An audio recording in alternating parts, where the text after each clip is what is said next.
जय श्री कृष्ण दोस्तों। 8 या 9 सितंबर को कब है ऋषि पंचमी और ऋषि पंचमी का हिंदू धर्म में क्या महत्व है, आज हम इन्हीं सब के बारे में इस वीडियो में बात करेंगे। तो आइए अब ऋषि पंचमी के बारे में अच्छे से जानते हैं और समझते हैं। तो दोस्तों, यह वीडियो को शुरू करने से पहले हम आपसे विनती करते हैं कि अगर आपको यह मेरा वीडियो पसंद आए तो लाइक एंड सब्सक्राइब जरूर कर दीजिएगा दोस्तों, और बेल आइकन को प्रेस करके, क्योंकि अगर आप बेल आइकन प्रेस कर लेते हैं तो कोई भी हमारा वीडियो अगर अपलोड होता है तो आपके पास जल्द से जल्द पहुंच जाएगा। चाहे किसी भी तरह की जानकारी हम दें, लेकिन आप लोगों के पास जल्द से जल्द, और हम डेली एक नई नई जानकारियाँ दिया करते हैं। तो दोस्तों, ऋषि पंचमी व्रत का हिंदू धर्म में बहुत बड़ा महत्व है। हिंदू धर्म में दोषों से मुक्ति पाने के लिए ऋषि पंचमी का व्रत रखा जाता है। यह एक त्योहार नहीं बल्कि एक व्रत है दोस्तों। इस व्रत में सप्त ऋषि की पूजा अर्चना किया जाता है। हिंदू धर्म में माहवारी के समय स्त्रियों द्वारा बहुत से नियमों का पालन किया जाता है दोस्तों। अगर गलतीवश इस समय कोई चूक हो जाता है तो महिलाएं दोषों से मुक्ति पाने के लिए ऋषि पंचमी का व्रत रखती हैं।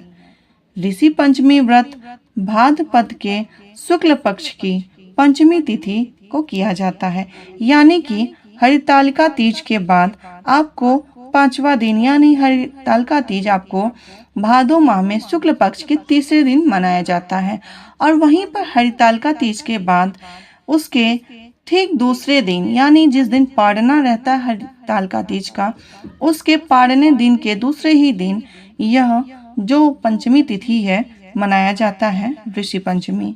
ठीक है। सामान्यतः अगर देखा जाए यह व्रत अगस्त या सितंबर माह में होता है। यह व्रत गणेश जी के अगले दिन यानी गणेश चतुर्थी के अगले ही दिन अगस्त में होता है दोस्तों। और अब इस कथा को अच्छे तरह से ध्यान से सुनिएगा। ऋषि पंचमी की ये था जो जानकारी हमने आपको दिया है, ये था दोस्तों आपको ऋषि पंचमी का महत्व। अब आइए दोस्तों, अब कथा को शुरू करते हैं। तो ध्यान पूर्वक सुनिएगा और सप्त ऋषियों को जयकारा लगाते हुए जय श्री सप्त ऋषि बोलते हुए इस कथा को ध्यान पूर्वक सुनते हैं। अंत तक इस कथा को जरूर सुनिएगा, जिससे आपके जो भी कष्ट है, पाप हैं, वो जल्द से जल्द कट जाएंगे। कई स्त्रियां व्रत नहीं करती हैं, लेकिन अगर नहीं व्रत कर पाती हैं तो इसके कथा सुनने मात्र से उनके जीवन में 4 चांद लग जाते हैं, यानी कि उनके जीवन में जो भी दुख दरिद्र आता है, जो भी इस माहवारी के समय भूल चूक हुआ रहता है, वो कष्ट नष्ट हो जाता है। तो आइए अब इस कथा को सुनते हैं। विदर्भ देश में उत्तक नाम का एक सदाचारी ब्राह्मण देवता रहता था। उनकी पत्नी बड़ी पतिव्रता थी दोस्तों, जिसका नाम सुशीला था। उस ब्राह्मण के एक पुत्र भी था और एक पुत्री थी। 2 संतानें थी उनकी। वह ब्राह्मण अपनी कन्या का विवाह योग्य होने पर उसने अपनी पुत्री के समान वर देखकर विवाह कर दिया। ठीक है। अब उसके बाद से देव योग से कुछ दिनों बाद वह विधवा हो गई। जो ब्राह्मण की एक पुत्री थी वह उसके बाद कुछ दिनों के बाद विधवा हो गई दोस्तों। दुखी ब्राह्मण दंपत्ति कन्या सहित गंगा तट पर कुटिया बनाकर रहने लगे। एक दिन ब्राह्मण कन्या सो रही थी कि उसका शरीर कीड़ों मकोड़ों से भर गया। कन्या ने सारी बात अपनी माँ से कहा। माँ ने पति से सब कहते हुए पूछा। अगले दिन प्राणनाथ, मेरी साध्वी कन्या की यह गति होने का क्या कारण है? क्या कारण हो सकता है कि उसे ऐसे स्वप्न में अलग अलग तरह से आ रहे हैं? उत्तक जी ने समाधि द्वारा इस घटना का पता लगाकर बताया। पूर्व जन्म में भी यह कन्या ब्राह्मण थी।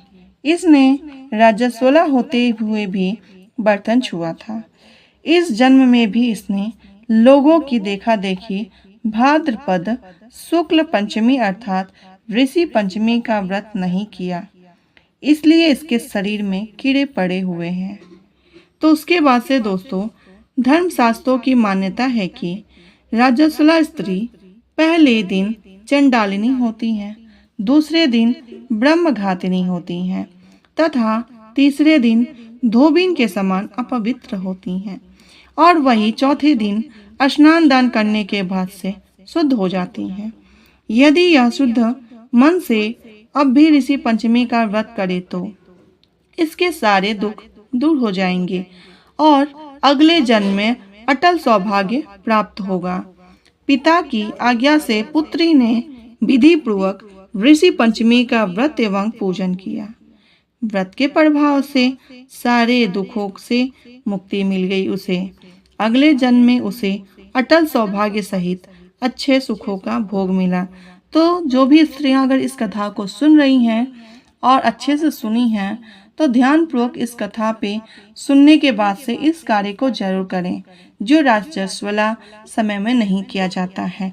इस चीज़ को वह अपनाए जरूर। ठीक है दोस्तों, अगर यह मेरा वीडियो पसंद आया हो तो लाइक एंड सब्सक्राइब करके ज़्यादा से ज़्यादा शेयर जरूर कीजिएगा, क्योंकि ऐसी गलतियां बहुत स्त्रियां कर देती हैं। धन्यवाद।